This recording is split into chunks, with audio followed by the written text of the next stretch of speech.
सरदार, ओ सरदार। सरदार जी।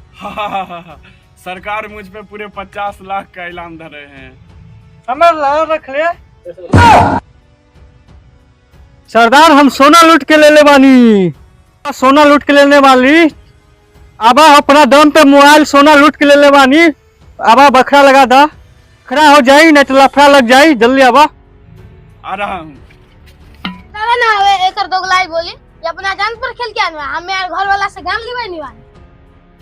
साला उस्ताद के सामने नवाबी ऐसा खाटारी पी के आया, हमारा पेट झड़ रहा है। सोना वाह, पूरा बेगूसराय वाला को लूट के लेके आए हैं। आओ पूरा जबराट लगाते हैं। सोना चांदी ला अपन विश्वास ला तो नहीं लो। हम चलनी, तू लोग जा जा, तू लोग महुआ मीठा मार के सो जा। सरदार, जे बांस काटी उलार चाटी, बाके घीचे पूरी सब्जी। अरे ले अपना 500 रुपया।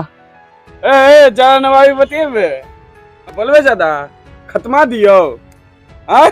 महीना में क्यों गान लूटा तारे? जितना लुटाता नहीं हमनी को लुटाता नहीं, तू का लुटाता रे सरवा।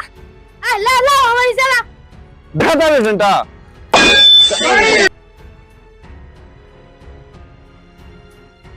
सरवा कहाँ मारा तारे? नायक नहीं खलनायक हूँ मैं।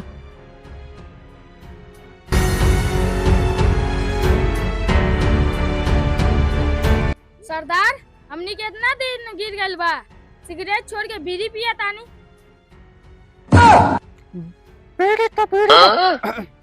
बीड़ी तो बीड़ी बा, हमरा साथे साथे दोनों गोटा के गान मरा के खाए के पड़ी।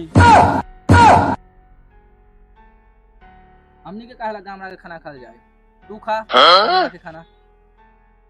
सोना चांदी काला कोबरा के साथे जाके बांट लेबा।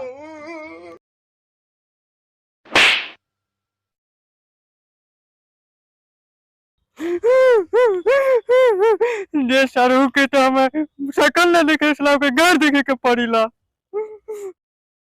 साला वो तू थोड़ा दिन की चलती, साला आप थोड़े दिन में आके हमारे घर में बास करे पारो। गलती तो भगवान से हो जाला, पर तो हम तो एक लुटेरा है। बतावा हम का करी? ए तू शुक्र मनावा, सरदार के गोलियां तोरा घर में न घुसिल, नहीं तो तू हो काला कोबरा बन जाता। बोला क्या करे के बा?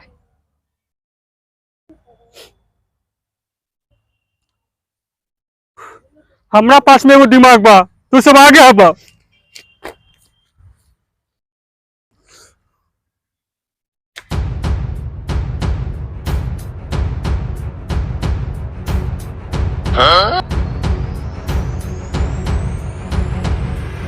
सरदार सोच ले बानी, अभी तो सरू बीड़िया पीने वाली। सरदार गोल गोल का हम जूजी घूमा तानी, सोच के बताई जल्दी। हरामियों फॉलो मी।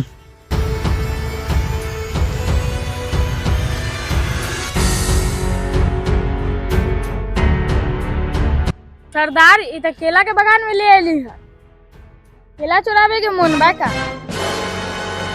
ना सरू, तो गाड़ी मारी के पलान बा। चल निहुर। ना सरदार, ये सब काम हमरा से अब ना हो। इज्जत रही तो रोजी रोटी कमा के खा ले, हम जाता नहीं। ए रुक रुक रुक सरू रुक। चल सरू, तो आके पॉकेट काटे के बता नहीं। चल चल देख कैसे पॉकेट कटात बानी।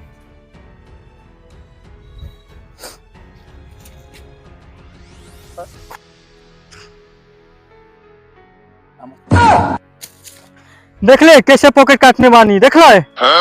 ले तू हमर काट के दिखा। सरदार ऐसा ही माथा पे काग मंडराता, हमारे से अनहोनी हो जाई, हम काम ना करब। सफाई लड़चटे बा, हमारे से कैसे पॉकेट मार बनी? ना खुरपी काटा मैं पॉकेट।